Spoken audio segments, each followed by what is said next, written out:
India उस तरीके से प्रेशराइज नहीं कर सकता कतर को जिस तरीके से उसने कनाडा को किया था। ये इन 8 नेवी ऑफिसर्स के घर जाते हैं और रात में ही पहुंचते हैं और कहते हैं कि कुछ इटली के अंदर एक प्रेजेंटेशन का स्क्रीनशॉट था, वो लीक हो गया था, मेटा मटेरियल यूज होता है, उसकी कॉन्फिडेंशियल इंफॉर्मेशन जो थी वो इंडियन ऑफिसर्स ने इजराइल के साथ शेयर की है। ओमान की गवर्नमेंट जो थी वो अपने सिटीजन को बचा के ले गई थी, लेकिन हम लोग आज की डेट तक फंसे हुए हैं इस चीज में। कोई भी इंडियन को इसमें काम करने के लिए अलाउ नहीं किया गया। लेकिन इस केस की इतनी सीक्रेसी थी कि इससे रिलेटेड नेक्स्ट हियरिंग कब होगी ये डिटेल भी ये लॉ फर्म किसी से शेयर नहीं करती थी। जब नुपुर शर्मा वाला केस हुआ था तो कतर पहला देश था जिसने, जब फीफा के अंदर जाकिर नायक आया था, एक रेस इंडिया और पाकिस्तान की भी रहती है सबमरीन को लेके, दोनों एक दूसरे को, लेकिन ये इंडिया की डिप्लोमेटिक लेवल पे बहुत बड़ी हार थी। देखिए, इंडिया के 8 रिटायर्ड नेवी ऑफिसर्स को, और वो भी ऐसे ऑफिसर्स जिसमें से कोई गोल्ड मेडलिस्ट है, किसी को प्रवासी भारतीय सम्मान मिला हुआ है, इनको कतर के अंदर डेथ पेनल्टी दे दी गई है। ये चीज किसी भी कंट्री के लिए कोई छोटी बात नहीं है।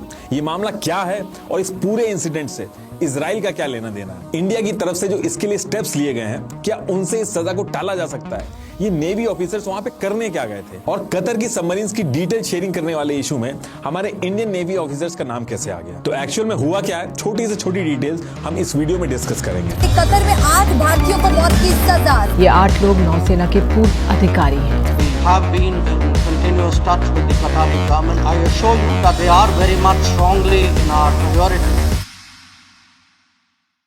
देखिए, आगे बढ़ने से पहले मैं अपने आज के स्पॉन्सर कोडिंग इन्वेडर के बारे में आप सबको बताना चाहूंगा। इन्फ्लेशन और रिसेशन की वजह से salary hike and job unsatisfaction peak पे है and career switch is the only solution. अब करियर स्विच करने से पहले काफी चीजें रिसर्च करनी होती है, जैसे scope of field, job demand वगैरह, और इस सब के हिसाब से डेटा एनालिस्ट का रोल काफी हाई डिमांड में है, क्योंकि पूरी दुनिया डेटा ड्रिवन हो चुकी है। चाहे एंटरटेनमेंट हो या फिर फाइनेंशियल फील्ड, हर जगह डेटा एनालिसिस की जरूरत पड़ती है। तो क्यों ना आप भी डिमांडेड करियर में एंट्री लें कोडिंग इन्वेडर के साथ। सिर्फ Naukri.com पे 15 लाख से ज्यादा वैकेंसीज हैं और कोडिंग इन्वेडर का 93% प्लेसमेंट का रेट है। 20,000 से ज्यादा स्टूडेंट्स ऑलरेडी पढ़ रहे हैं। इनकी career service team course completion के बाद आपको इंटरव्यू और प्लेसमेंट में पूरी हेल्प करती है। तो अगर आप भी एक अच्छा डेटा एनालिस्ट बनना चाहते हैं तो कोडिंग इन्वेडर्स का डेटा एनालिस्ट कोर्स ज्वाइन करके बन सकते हैं। तो click on the link in the description और दिवाली स्पेशल डिस्काउंट लेके आप 27% कम प्राइस पे ये कोर्स ज्वाइन कर सकते हैं। Use my coupon code NR27। तो टॉपिक पे वापस आते हैं। देखिए, ये है इंडिया और इधर ये वेस्ट में है कतर। ईयर 1916 से कतर जो था वो ब्रिटिशर्स के अंडर में था और काफी गरीब भी था। उस टाइम पे ये लोग पर्ल ट्रेड और फिशिंग करते थे। लेकिन जब ईयर 1939 आया तो इनकी किस्मत चमक जाती है।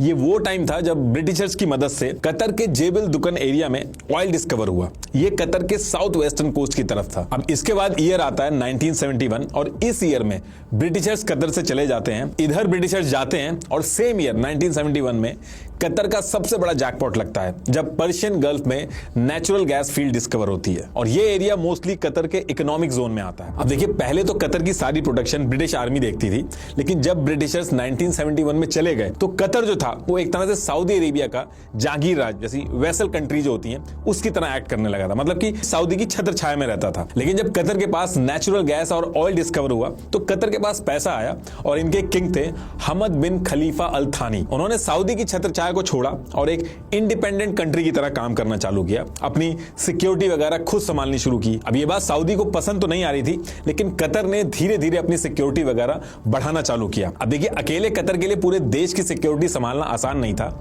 पैसा तो था कतर के पास, लेकिन पॉपुलेशन बहुत कम थी। आज की डेट में भी कतर की टोटल पॉपुलेशन 26 लाख के आसपास है, इंडिया की एक सिटी के बराबर। अब इतनी कम पॉपुलेशन में आप कितना भी पैसा लगा दो, लोग कम रहते हैं तो सिक्योरिटी मेंटेन करना मुश्किल हो जाता है। तो इन्होंने क्या किया कि इन्होंने बाहर से कॉन्ट्रैक्ट पे अपनी सिक्योरिटी मेंटेन कराना चालू की। फिर आगे चल के इन्होंने यूएस के साथ डिफेंस कॉर्पोरेशन एग्रीमेंट किया और यूएस को कतर ने एयरबेस बनाने के लिए इन्वाइट किया। और जब इन्वाइट किया तो यूएस ने कतर के अंदर अल उदीद एयरबेस बनाया, जो कि आगे चल के 10,000 से ज्यादा यूएस ट्रूप जो थे उनका रहने का ठिकाना बना। कतर के जो आसपास के देश थे उनको भी ये सब चीजें पसंद नहीं आ रही थी, लेकिन यूएस का पूरा हाथ था कतर पे। इनफैक्ट आज भी कतर यूएस का टॉप नॉन नेटो अलाय है और उस टाइम पे यूएस जो था उसके भी सऊदी से इतने अच्छे रिश्ते नहीं थे। लेकिन जब कतर ने यूएस को अपना एयरबेस दिया था तो यूएस की लॉयल्टी भी जीती थी। ऐसे ही कतर और यूएस बहुत ही क्लोज अलाय बने। और ऐसा नहीं था कि जो कतर था वो सिर्फ और सिर्फ यूएस पे ही डिपेंडेंट था। इन्होंने बाकी कंट्रीज के साथ भी मल्टीपल सिक्योरिटी एग्रीमेंट्स किए, अपनी नेवल सिक्योरिटी को स्ट्रॉन्ग किया, कई प्राइवेट कंपनीज के साथ भी टाई अप करके अपनी सिक्योरिटी को मेंटेन करवाया। अब अगर आप कतर का एरिया देखोगे तो 35,000 स्क्वायर किलोमीटर से भी ज्यादा जो कतर का बॉर्डर एरिया है वो सी से घिरा हुआ है। और कतर की जो नॉर्थ नेचुरल गैस फील्ड है वो कतर की लाइफलाइन है। तो कतर के लिए उसकी नेवल सिक्योरिटी हमेशा से प्रायोरिटी पे रही है। और फिर आगे चल के जब ऐसे ऐसे इंसिडेंट सामने आए जहां पे बाल्टिक सी के नॉर्थ स्ट्रीम पाइपलाइन वगैरह थे, वहां पे अटैक वगैरह देखा कतर ने, तो उसने अपनी नेवल सिक्योरिटी पे और पैसा लगाया, सिक्योरिटी को आउटसोर्स किया, अलग अलग वॉरशिप वगैरह की डील की, कई नेवल ट्रेनिंग तो इंडिया ने खुद करवाई है वहां पे। देखिए ये सारी चीजें चल रही थी। इसी बीच में साल आता है 2014 और कतर की एक नेबरिंग कंट्री है ओमान, उसकी रॉयल ओमान एयरफोर्स का एक retired squadron leader Khamis Al Ajmi एक डिफेंस कंसल्टेंसी खोलता है जिसका नाम था Dahra Global Technologies and Consultancy Services. इसका जो फिजिकल ऑफिस था वो मस्कट में था ओमान के, और इसकी एक ब्रांच जो थी वो कतर के दोहा में भी खुली थी। अब क्योंकि डिफेंस कंपनी थी तो काफी बड़ी कंपनी थी, इसको फंडिंग वगैरह भी काफी मिली हुई थी। इस कंपनी का काम था डिफेंस सर्विस प्रोवाइड करना, मिलिट्री इक्विपमेंट की ट्रेनिंग देना, लॉजिस्टिक्स, आर्म फोर्स को मेंटेनेंस सर्विस देना। तो इस कंपनी का जो ओनर था वही सीईओ भी था और वो खुद रॉयल ओमान एयरफोर्स से रिटायर था, तो उसको भी बहुत नॉलेज थी डिफेंस वगैरह की। तो ये कंपनी खोलने के बाद खमीस क्या करता है, ये कतर के मेजर जनरल तारिक खालिद अल को प्रपोजल बना के भेजता है कि आपकी जो कतर एमेरी नेवल फोर्सेज है QENF, इसकी मेंटेनेंस और ट्रेनिंग सर्विसेज जो है वो आप हमें दे दो। और खमीस का जो ये प्रपोजल था कतर जो है वो सेम ईयर में एक्सेप्ट कर लेता है। तो ये जो कंपनी थी ये कतर गवर्नमेंट के साथ मिलकर काम करना चालू करती है। और इस कंपनी की जो वेबसाइट थी, अभी तो इसको चेंज कर दिया गया है, लेकिन पहले जो वेबसाइट थी उस पर मेंशन किया गया था local business partner of Qatar's government agency including defence. तो कतर गवर्नमेंट जब इस कंपनी को प्रोजेक्ट दे देती है तो ये कंपनी क्या करती है 2015 से 2016 के बीच में बहुत तेजी से हायरिंग स्टार्ट करती है ऑल ओवर वर्ल्ड में। अब डिफेंस की कंपनी है तो आम जनता को शिप वगैरह का इतना नहीं पता होता है, तो ये लोग ऑल ओवर वर्ल्ड के जो रिटायर्ड नेवल ऑफिसर्स थे उनको हायर कर रहे थे। और सेम ईयर में इन लोगों ने 75 से भी ज्यादा इंडियन ओरिजिन के जो ऑफिसर्स थे उनको रिक्रूट किया। इन 79 इंडियन ऑफिसर्स में से 8 ऑफिसर जो थे वो इस कंपनी में सीनियर लेवल पे ज्वाइन करते हैं और इन्हीं 8 ऑफिसर्स के ऊपर ये पूरा केस चलता है। अभी आगे बताऊंगा मैं। ये सारे लोग जो हायर हुए थे इंडिया से, इनमें टॉप पे थे कमांडर पुरनेंदु तिवारी, जिनको इस कंपनी में as a managing director hire किया गया था। ऐसे ही बाकी 7 जो थे उसमें से 3 नवतेज सिंह गिल, कमांडर सुगुनाकर पकाला और कैप्टन BK वर्मा, ये इस कंपनी में नेवल डायरेक्टर बनते हैं। और बाकी जो कमांडर अमित नागपाल, SK गुप्ता और कैप्टन सौरभ वशिष्ठ जो थे वो एग्जीक्यूटिव रोल पे हायर होते हैं। रागेश जो थे वो एज अ सेलर हायर होते। तो ये टोटल 8 लोग थे जो सीनियर लेवल पे हायर हुए थे इस कंपनी में। ये लोग हायरिंग होने के बाद काफी अच्छे से काम करते हैं और ये जो इनकी कंपनी थी, इस कंपनी के थ्रू कतर में जाके मेंटेनेंस और सिक्योरिटी कंसल्टेशन ये सारी चीजें करते हैं।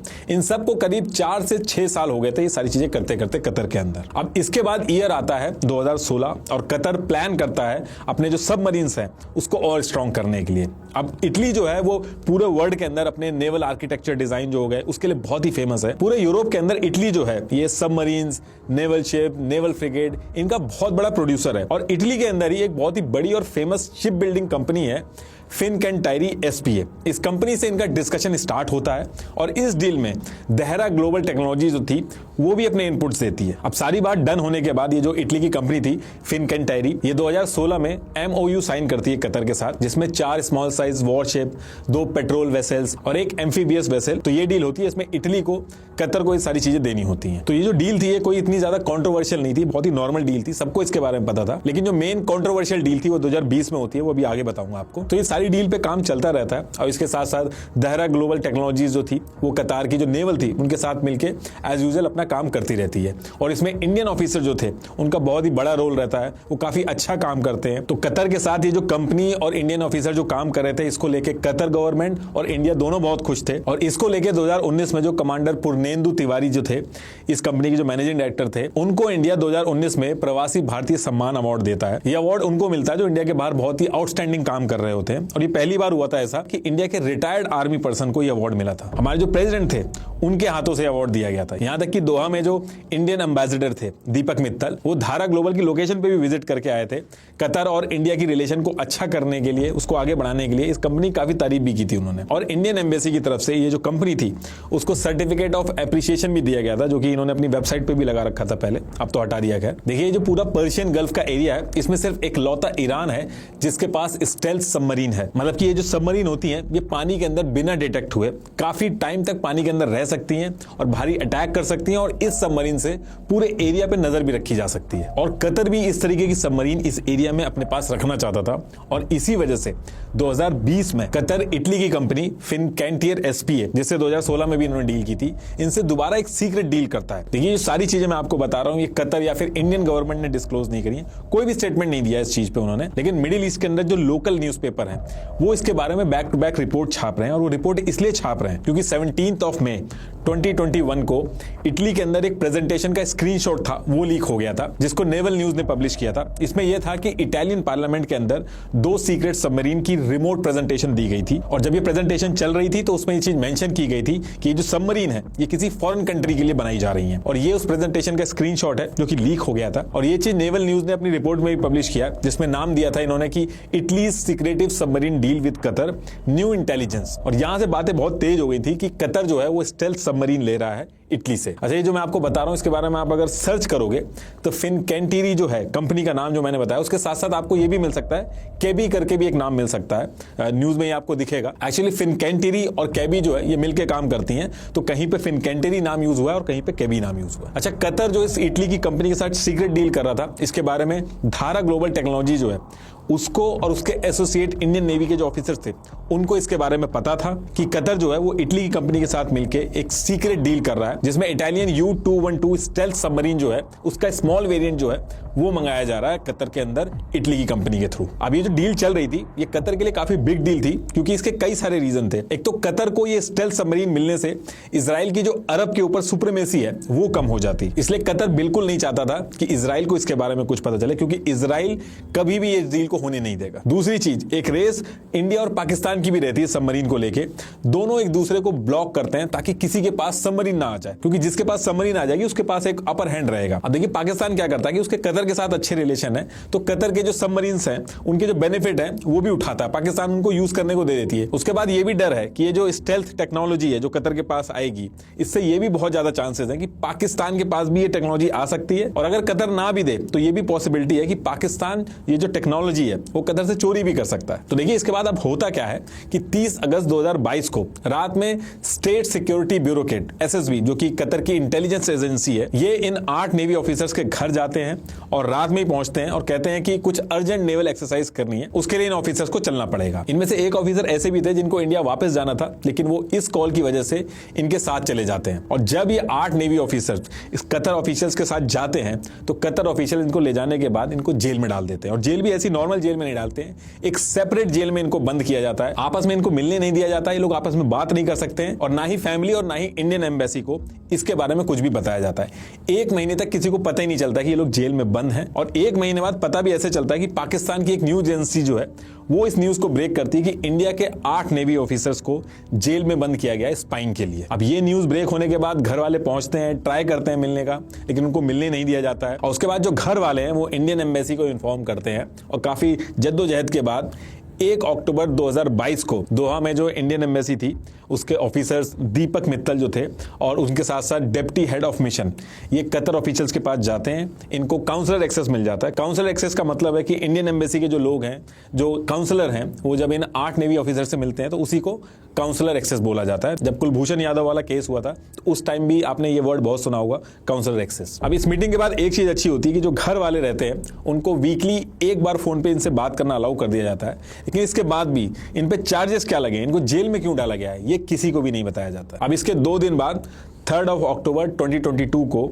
धारा कंपनी का जो मालिक था खसीम अल अजमी, उसको इनके बारे में पता चलता है। वो ओमान से कतर पहुंचता है और जैसे ही वो कतर पहुंचता है ये लोग उसको भी गिरफ्तार कर लेते हैं। इसके बाद इंडियन एम्बेसी के जो लोग हैं वो मल्टीपल टाइम्स मीटिंग करते हैं कतर ऑफिशियल्स के साथ, इनकी गवर्नमेंट के साथ कि इनको रिलीज कर दिया जाए, लेकिन कतर ऑफिशियल जो इनके रिलीज है उसके लिए साफ मना कर देते हैं और कहते हैं कि इनके पास प्रूफ है कतर और इटली की जो सीक्रेट डील हो रही थी उसके बारे में इन्होंने इजराइल को बताया। और उसके बाद ये भी कहते हैं कि जितनी भी चीजें बता रहे हैं, ये सारी चीजें इन्होंने इलेक्ट्रॉनिक कम्युनिकेशन से इंटरसेप्ट की हैं कि ये जितने भी लोग हैं, जितने भी इंडियन नेवी के जो ऑफिसर्स हैं, ये स्पाई कर रहे थे और इजराइल को डिटेल्स भेज रहे थे। कतर ऑफिशियल्स ने ये भी बोला कि ये जो सबमरीन की स्टेल्थ कैपेबिलिटी बढ़ाने के लिए, उसको एनहेंस करने के लिए मेटा मटेरियल यूज होता है, उसकी कॉन्फिडेंशियल इंफॉर्मेशन जो थी वो इंडियन ऑफिसर्स ने इजराइल के साथ शेयर की है। ये सारी चीजें जो है वो न्यूज में चल रही होती हैं, लेकिन इजराइल की तरफ से एक भी बयान नहीं आता है। इनफैक्ट आज की डेट तक इजराइल की तरफ से इस पर कोई बयान नहीं आया। अब देखिए, कतर के अंदर ये जो सारी चीजें चल रही थी, यहां पे इंडिया के अंदर लोगों को इसके बारे में ज्यादा नहीं पता था, लेकिन लोगों को पता चलता है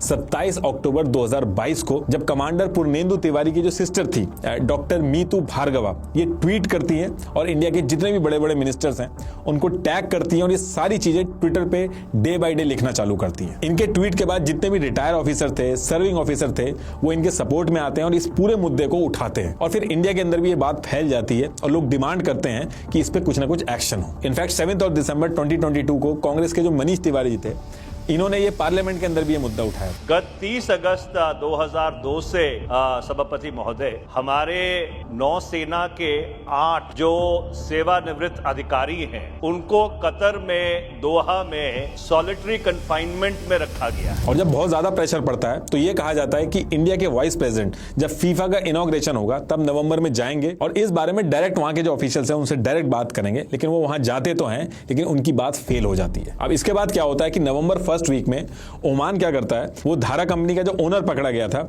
उसको रिलीज करा लेता है और यहां से इंडिया में भी फिर से प्रेशर बनने लगता है कि ओमान ने अपने सिटीजन को छुड़वा लिया और हम लोग नहीं रिलीज करवा पाए। अब इधर से इंडिया जो था वो बार बार ट्राई तो कर रहा था, लेकिन उसके सारे एफर्ट जो थे वो फेल हो रहे थे। इसके बाद क्रिसमस खत्म होता है, न्यू ईयर आता है, साल 2023 शुरू होता है और 15 मार्च 2023 को इंडियन ऑफिसर्स की जो लास्ट बेल की एप्लीकेशन थी वो भी रिजेक्ट कर दी जाती है। और इसके 10 दिन बाद 25 मार्च 2023 को इन नेवी ऑफिसर्स के खिलाफ जो चार्जेस थे वो सबमिट होते हैं। ये चार्जेस सबमिट तो होते हैं, लेकिन किसी को भी ये नहीं बताया जाता है कि चार्जेस क्या हैं। इनफैक्ट इनकी फैमिली तक को नहीं बताया जाता है कि किन चार्जेस की वजह से इनको जेल में डाला गया। और ये सारी चीजें कोर्ट में सबमिट होने के 4 दिन बाद 29 मार्च 2023 को ट्रायल शुरू होते हैं कतर के कोर्ट ऑफ फर्स्ट इंस्टेंस में। देखिए, जैसे इंडिया के अंदर लोअर कोर्ट होता है, हाई कोर्ट होता है, सुप्रीम कोर्ट होता है, वैसे ही कतर में भी कोर्ट ऑफ फर्स्ट इंस्टेंस, जैसे इंडिया का लोअर कोर्ट होता है उसको बोला जाता है। उसके बाद आता है अपील कोर्ट, जैसे इंडिया में हाई कोर्ट होता है वैसे ये अपील कोर्ट होता है। और सबसे ऊपर होता है कोर्ट ऑफ कंसेशन, जैसे इंडिया का सुप्रीम कोर्ट होता है वैसे कतर में कोर्ट ऑफ कंसेशन होता है। तो अभी ये जो पूरा केस है ये कतर के कोर्ट ऑफ फर्स्ट इंस्टेंस में चल रहा है, यानी कि लोअर कोर्ट में चल रहा है। जब ये केस स्टार्ट भी होता है तो कतर की एक लॉ फर्म भी हायर करता है इंडिया, जिसका नाम था ऑफिस ऑफ मजिद अल हजरी। इसका ऑफिस दोहा में ही है। जब इस लॉ फर्म को हायर किया गया था तो जितने भी मीडिया आउटलेट थे वो इनके पीछे चले गए थे, इनके ऑफिस में जाके फोन कर रहे थे, लेकिन इस केस की इतनी सीक्रेसी थी कि इससे रिलेटेड नेक्स्ट हियरिंग कब होगी ये डिटेल भी ये लॉ फर्म किसी से शेयर नहीं करती थी। ये सारी की सारी हियरिंग इतने सीक्रेट तरीके से हो रही थी कि प्रोसिक्यूशन, डिफेंस लॉयर और 2 विटनेस के अलावा कोर्ट के अंदर किसी को भी रहना अलाउड नहीं था। और हियरिंग के टाइम पे भी जो नेवी ऑफिसर थे, इनके जो डॉक्यूमेंट्स थे, उसका एक्सेस डिफेंस अटॉर्नी जो थी उसको तक नहीं दिया गया था। एक इंडियन जर्नलिस्ट था, वो भी बहुत ट्राई कर रहा था अलग अलग ऑफिशियल से जाके रिपोर्ट करने की, पता लगाने की।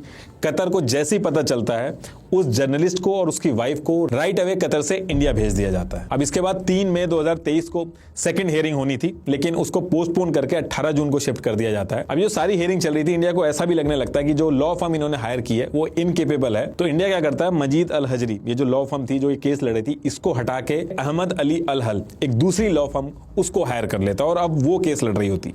जिस दिन सेकंड हियरिंग की डेट आती है, same day Dahra Global Technology and Consultancy Services जो थी उसकी वेबसाइट को बंद कर दिया जाता है। इस कंपनी का भी कुछ पता नहीं चलता है। कुछ दिन बाद दोबारा लाइव होती है, लेकिन इंडिया से रिलेटेड जितने भी सर्टिफिकेट ऑफ एप्रिसिएशन वगैरह मिले थे और वो जो लिखा था कतर लोकल बिजनेस पार्टनर वगैरह, वो सब हटा दिया जाता है। इसके नेक्स्ट डे 75 और इंडियन ऑफिसर्स जो काम कर रहे थे इस धारा कंपनी में, उनके पास न्यूज एजेंसी पहुंचती है तो पता चलता है कि इन सबको कंपनी से निकाल दिया गया है। इनका लास्ट वर्किंग डे 31 मई 2023 था। और ये जो कंपनी थी धारा ग्लोबल, इसके एसेट्स यानी कि बिल्डिंग, कॉन्ट्रैक्ट्स, ये सब एक नई कंपनी को ट्रांसफर कर दिए गए थे जिसका नाम था advance services and maintenance, ASM। और इसकी वेबसाइट थी www.advanced.sm.com। ये जो नई कंपनी खोली थी, अब इस कंपनी को 2 फ्रांस के जो सिटीजन हैं वो चलाएंगे। इसमें इंडियंस की हायरिंग करने के लिए बिल्कुल मना कर दिया गया। तो जितने भी एम्प्लॉइज में काम कर रहे हैं अभी सारे नॉन इंडियन हैं। मेनली अब जो हायरिंग हुई है वो ब्रिटिशर्स, फ्रेंच और ओमानी नेशनल्स जो हैं सिर्फ उनकी हुई है। कोई भी इंडियन को इसमें काम करने के लिए अलाउ नहीं किया गया। अब इसके बाद अगस्त मंथ जो आता है 2023 में, उसमें कुछ पॉजिटिव चीजें होती हैं। एक तो 8 के 8 जो ऑफिसर थे जो एकदम सेपरेट रहते थे उनको नॉर्मल जेल में शिफ्ट कर दिया गया। ये बात सुनने में बहुत ही नॉर्मल लग रही होगी, लेकिन सॉलिटरी कन्फाइनमेंट बहुत ही पेनफुल होता है ये। तो एक तो ये चीज होती है। दूसरा, जो फैमिली मेंबर्स थे उनको भी मिलने दिया जाता है और वीकली फोन पे बात करने दी जाती है। ये सारी चीजें देख के लग रहा था कि कुछ पॉजिटिव होगा। अब इसके बाद डेट आती है 1 अक्टूबर 2023। इस दिन इंडियन एम्बेसडर 8 नेवी ऑफिसर से पर्सनली मिलते हैं और जो 3 अक्टूबर 2023 को जो हियरिंग होनी थी उससे रिलेटेड डिस्कस करते हैं। लेकिन इसके बाद क्या होता है उसकी डिटेल्स अभी बाहर नहीं है, लेकिन सीधे 26 अक्टूबर 2023 को ये जो 8 के 8 नेवी ऑफिसर्स थे इनको स्पाई के केस में डेथ पेनल्टी सुना दी जाती है। और जब ये डेथ पेनल्टी सुनाई जाती है तो उसके बाद बहुत ही ज्यादा हल्ला होता है इंडिया के अंदर। बैक टू बैक स्टेटमेंट्स वगैरह आते हैं कि वी आर शॉक्ड, लेकिन ये इंडिया की डिप्लोमेटिक लेवल पे बहुत बड़ी हार थी। ओमान की गवर्नमेंट जो थी वो अपने सिटीजन को बचा के ले गई थी, लेकिन हम लोग आज की डेट तक फंसे हुए हैं इस चीज में। आप इनकी फैमिली वालों को देखोगे तो रोज ट्विटर पे गुहार लगाते हैं, टैग करते हैं, लेकिन फॉर अ टाइम बिंग अभी कुछ नहीं हो रहा। इसमें से कई नेवी ऑफिसर्स ऐसे भी हैं जिनकी हेल्थ कंडीशन अच्छी नहीं है, डायबिटीज वगैरह भी है, लेकिन उसके बाद भी कुछ नहीं हो रहा है।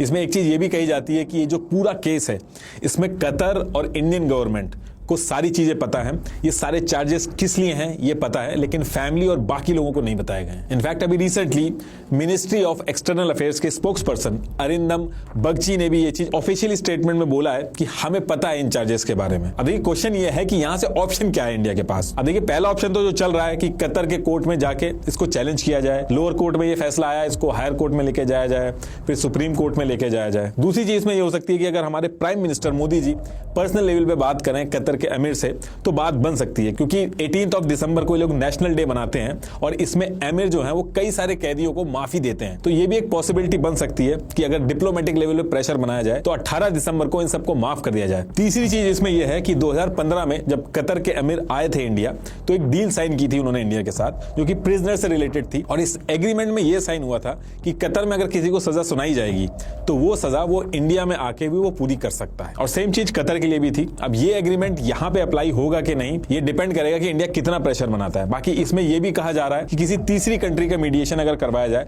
तो भी सोल्यूशन निकल सकता है। बाकी फाइनल ऑप्शन में यह है कि international court of justice, permanent court of arbitration, यहां भी जाया जा सकता है। लेकिन अल्टीमेटली जो सारी चीजें हैं वो डिपेंड करेगी इंडिया और कतर के रिलेशन पे। कतर की जो टोटल पॉपुलेशन है वो अराउंड 26 लाख है, जिसमें से अराउंड 3 लाख जो है वो कतर के खुद के सिटीजन है। बाकी इंडियन जो है वहां पे वो 7 लाख से भी ज्यादा इंडियंस रहते हैं वहां पे। तो कतर का जो वर्क फोर्स है वो काफी हद तक इंडियंस पे भी डिपेंड करता है। मेनली जो कंट्री के रिलेशंस होते हैं वो ट्रेड पे डिपेंड करते हैं। अगर ट्रेड अच्छा होता है तो कंट्री के रिलेशन भी अच्छे होते हैं। और अगर ट्रेड की बात करें तो India mainly LNG, LPG, petrochemical ये इंपोर्ट करता है कतर से। कतर करीब $16.81 बिलियन का एक्सपोर्ट करता है इंडिया को। वहीं कतर से इंडिया सिर्फ $1.97 बिलियन का इंपोर्ट करता है, वो भी mainly cereals, fruits, steel articles वगैरह इन सब में ही करता है। तो ट्रेड में जो इंडिया की डिपेंडेंसी है वो ज्यादा है कतर के ऊपर। इंडिया कतर का 4th सबसे बड़ा एक्सपोर्टर है, और जब से यूक्रेन रशिया वॉर स्टार्ट हुई है इसमें डिपेंडेंसी जो इंडिया की है वो कतर के ऊपर और ज्यादा बढ़ गई है। इसके साथ साथ इंडिया कतर के जो रिलेशन है वो अच्छे ही रहे। मिलिट्री एक्सरसाइजेस वगैरह जो हैं वो भी इंडिया और कतर साथ में करते हैं। जेर अल बहर नाम से इंडिया कतर की नेवी ज्वाइंट एक्सरसाइज भी होती है। इंडिया और कतर के जो कोस्ट गार्ड्स हैं वो रेगुलरली विजिट भी करते हैं एक दूसरे को। कतर की QENF डेलीगेशन जो है वो 2 मैरीटाइम एक्सरसाइजेस में पार्टिसिपेट कर चुकी है लास्ट 2 साल में। इसके साथ साथ हमारे PM कतर कई बार गए हैं, कतर के अमीर इंडिया कई बार आए हैं। रिसेंटली दोनों कंट्रीज ने यह भी डिसाइड किया था कि 2023 में जब 50 साल हो जाएंगे इंडिया और कतर की रिलेशनशिप को, तो इसको सेलिब्रेट किया जाएगा। इनफैक्ट 2008 में कतर ने $5 बिलियन की इन्वेस्टमेंट की थी इंडिया के अंदर। इसके साथ साथ कतर इंडिया को गैस पे डिस्काउंट भी देता है। वहीं इंडिया भी पीछे नहीं है। 2017 में जब सऊदी और उसके फ्रेंडली देशों ने कतर को चारों तरफ से ब्लॉकेट कर दिया था, सामान आ जा नहीं रहा था, तो इंडिया ने पूरा सपोर्ट किया था। इंडिया ने कतर को एयरलिफ्ट करके जरूरत की चीजें पहुंचाई थी। अब देखिए इंडिया जो है वो कतर से area wise, population wise, navy wise, military wise बड़ा है। इनफैक्ट इंडिया 10 टाइम्स ज्यादा एक्सपेंडिचर करता है हमारी मिलिट्री पे कतर के कंपैरेटिवली। वर्क फोर्स भी जो है वो इंडिया का बहुत बड़ा है, लेकिन कतर जो है वो छोटा देश होने के बाद भी उसकी जियोपॉलिटिकल इंपॉर्टेंस की वजह से इंडिया उस तरीके से प्रेशराइज नहीं कर सकता कतर को जिस तरीके से उसने कनाडा को किया था। इसलिए आप पास्ट में भी देखोगे तो टाइम टू टाइम कतर अपनी बात मनवाता है। जब नुपुर शर्मा वाला केस हुआ था तो कतर पहला देश था जिसने पब्लिक अपॉलॉजी की डिमांड की थी। इनफैक्ट कतर इतना गुस्सा हो गया था कि जो हमारे वाइस प्रेसिडेंट थे वेंकैया नायडू जी, थी, उनके साथ लंच फिक्स था कतर के अंदर, लेकिन इस केस की वजह से कतर के जो एमिर थे उन्होंने बहाना बना के इस लंच को कैंसिल कर दिया था और अपनी नाराजगी जताई थी। और फिर आगे चल के आपने देखा ही था कि नुपुर शर्मा को एक्सपेल करना पड़ा था पार्टी से। वहीं इंडिया की बात करें तो इंडिया ने भी अपनी नाराजगी दिखाई थी जब फीफा के अंदर जाकिर नायक आया था, लेकिन कतर ने कहा था कि वो अपनी पर्सनल कैपेसिटी में आया तो उसमें कतर कुछ नहीं कर सकता। वहीं कतर का जो न्यूज आउटलेट है अल जजीरा, वो भी कतर का ही माउथपीस है, वो भी टाइम टू टाइम क्रिटिकल रहा है इंडिया के अगेंस्ट में। लेकिन अभी तक देखा जाए तो इंडिया जो है वो इग्नोर ही करता आया है सारी चीजें। लेकिन इस बार जो बात है वो नॉर्मल बात नहीं है, वो 8 रिटायर्ड नेवी ऑफिसर्स की है, तो इसमें इंडिया क्या करेगा बहुत ही जरूरी है। काफी मिक्स रिलेशन रहे हैं इंडिया कतर के, तो कुछ भी प्रिडिक्ट करना तो बहुत ही मुश्किल है। इंडिया अगर सही से प्रेशर बनाएगा तो बहुत सारी पॉसिबिलिटी है कि ये लोग वापस आ जाएंगे। और फिलहाल हम लोग यही प्रे कर सकते हैं कि जितने भी ऑफिशियल्स हैं नेवी के, ये जल्दी से जल्दी घर वापस आ जाए। लास्ट में एक बार फिर से आपको बता दूं कि कोडिंग इन्वेडर्स का डेटा एनालिस्ट का कोर्स आप ज्वाइन कर सकते हैं, लिंक मैंने डिस्क्रिप्शन में दे दिया है। Thank you.